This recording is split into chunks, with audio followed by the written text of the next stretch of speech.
So ayun guys, testing tayo ngayon ng RevCat test, di ba? At ibinalik po natin yung ating racing ECU. So ito, naka-racing ECU ngayon si Tuwato, no? At hindi kasi natin mawari, mukhang may sanib. May isa maligno si Tuwato guys, yung dalawang beses na remap na stock ECU natin. So yung unang remap is sa pump profile, dyan po yan sa Alicia.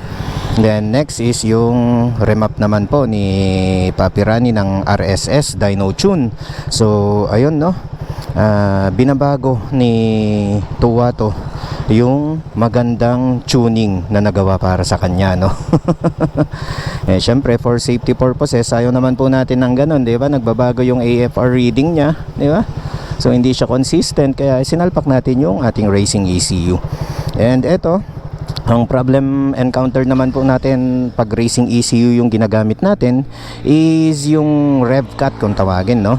So yung RevCat kasi nagte-take effect siya guys kapag halimbawa na sa sobrang vibrate ni Tuwato, alam nyo yun, yung socket, ECU socket, then yung ECU, dahil sa sobrang vibration nga nitong ating motor, nagaganyan siya. So naglo-lose contact, di ba? Naglo-lose contact. So may ginawa tayo guys, no? May ginawa tayo dito kay 2 watts. And eto, tetestingin natin kung magre-RevCat tayo ng 11,000 RPM. Okay, so ayan, hintayin lang natin na madaan yung iba. Ayan, pwede na siguro. Okay, 11,000 RPM test. Mag-isa tayo ngayon, testing. 12,000, 13, 13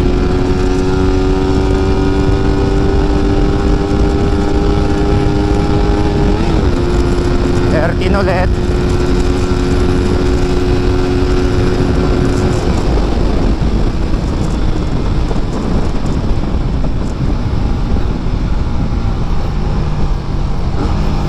So ayun guys, wala pa sa tamang tuning tong kwan natin, no, racing ECU natin, pero ayun, 131 lang top speed natin.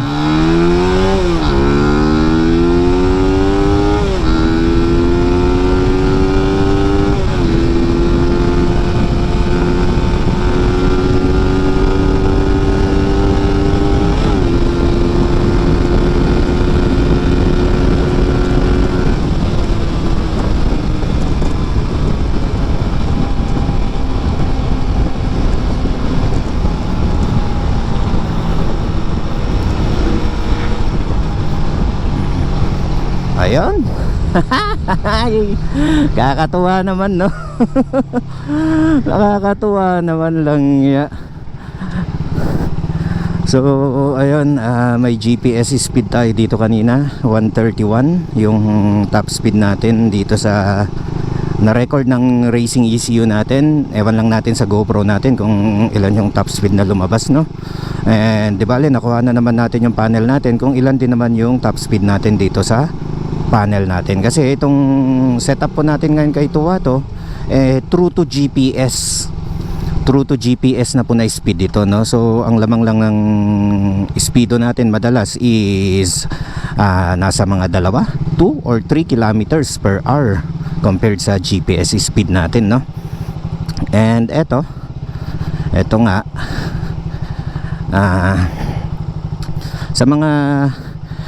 sa mga kapareho po ng setup sana ni Master Z pagdating sa Raider FI nya, na alam nyo yun guys, nararamdaman nyo yung talagang pag loaded kayo sobrang lakas ng vibration, no. So sa mga naka-racing ECU, specifically NK Racing ECU, sa mga loaded na RFI nila, reveal na ba natin yung karga natin? Hindi, joke lang. So ayun, going back. So halimbawa, kunyari ikaw naka 71mm block ka, syempre mas malaki yung piston natin, talagang yung vibration, yun yung isa sa cause ng excessive vibration sa ating mga motor. So pag ginamitan mo naman siya ng NK Racing ECU plus yung 71mm na bore mo, Pag ginamitan mo yon, so talagang i-expect mo napakalakas na bumibrate ng Raider FI. So ayun na nga, gaya nga ng explanation ko kanina, pag malakas bumibrate yung Raider FI, naka NK ECU tayo, so ito yung ECU socket, ito yung NK ECU. Yung vibration ng engine na di-distribute yan sa chassis ng Raider FI, so ayan, nagba-vibrate, nagaganon yung ECU natin. So lumuluwag siya dun sa ECU socket. Ngayon pag lumuwag siya, dahil sa vibration, nagkakaroon tayo ng rev cut, milliseconds lang naman. So parang nawala yung connection ng either positive siguro or yung ground papunta dun sa ating racing ECU. So nagpa-power off, di ba? Power off. Nagpa-power off yung ating racing ECU. So may ginawa po si Master Z na anong tawag na dito? Na tricks, di ba? Home remedy. So may ginawa tayo doon sa ganong setup natin, and ayun na nga, yun yung purpose ng ating pagwaswas kanina, no? So para ma-check lang natin kung magre-rev cut pa ba tayo at 11,000 RPM. So 11,000 RPM dito kay Tuwato po ha, magkakaiba po yan. Dito kay Tuwato 11,000 RPM kasi doon po lumalabas yung peak na horsepower ni Tuwato. So pag lumabas na, pumalo na or sumipa na yung peak na horsepower ni Tuwato ng 11,000 RPM, talagang napakagrabe na po yung vibration doon sa RPM na yon. So doon po na-experience ni Master Z yung rev cut, no? So ayun,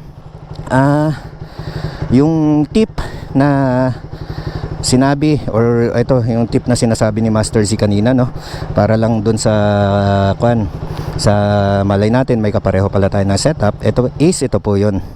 So sa mga kapareho natin ng setup dyan na nakaka-experience din ng rev cut, so ayan guys, ayan yung ginawa natin sa racing ECU. So tignan nyo naman, ilang tie wire yan, di ba? Naka tie wire itong ating pangalan na nito, ECU socket. So naka-tie wire siya dito sa ating racing ECU. Tapos ito, hindi to basta-basta foam guys ha, hindi to basta-basta foam.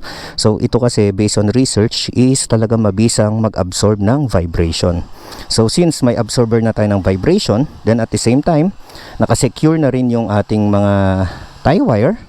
So kumbaga yung sinasabi ko sa inyo kanina, napakababa na ng percentage na kumalas yung ating ECU dun sa ECU socket.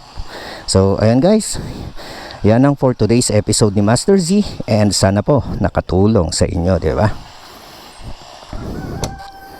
So ayun, sa mga followers natin dyan na umabot hanggang dito sa ending ng video na to, shout out and kudos po sa inyo, no? Maraming salamat.